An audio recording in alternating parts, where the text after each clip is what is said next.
गाह्रो भयो गाह्रो। यहाँबाट बाटो बनाउनु पर्यो अब यताबाट घुमेर आइरहेको थियो। लास्टै गाह्रो भइसक्यो केटा हो, लास्टै गाह्रो भइसक्यो। केटाहरूले काटे गरिरहेछन् होइन, गाह्रो छ। यहाँबाट अब बाटो नबनाउने भखत चिपेर त्यहाँबाट लडेँ। अब ऐसे खाली खुट्टा हिँड्यो भने चाहिँ ठिक छ, तर ऐसेलुको घारी हो क्या, ऐसेलु पाइन्छ यता।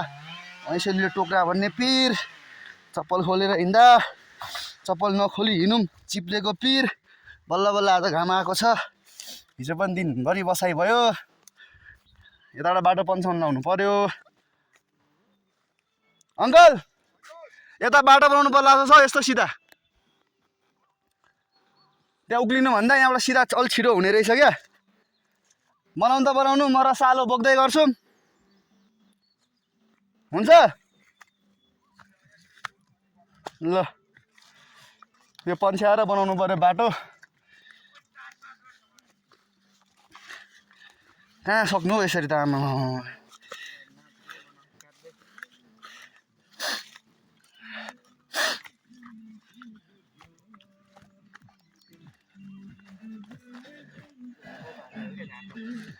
आनन्द हुने टोलीहरू यता छ, यहाँबाट काटेर तल गुल्टाइदिन्छ अनि यहाँ माथि नाच्दै बस्छन्।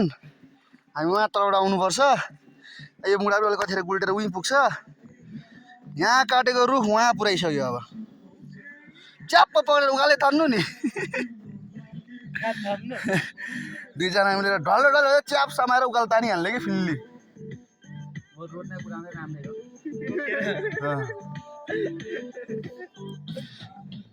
भारी लिएर जाँदाखेरि लडेन, भारी खाली आउँदा चाहिँ लडिरह्यो भने म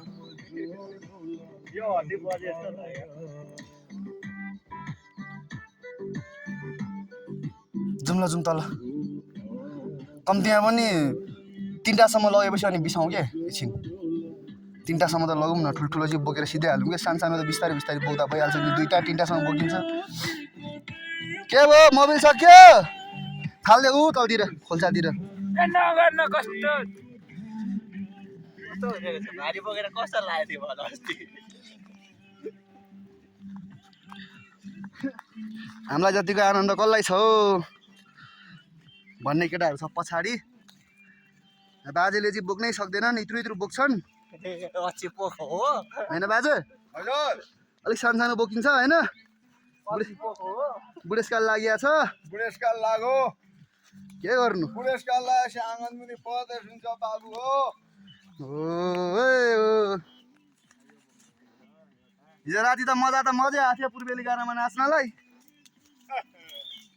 कस्तो मेरो हात पनि देखिन्छ यसरी पक्रिँदाखेरि।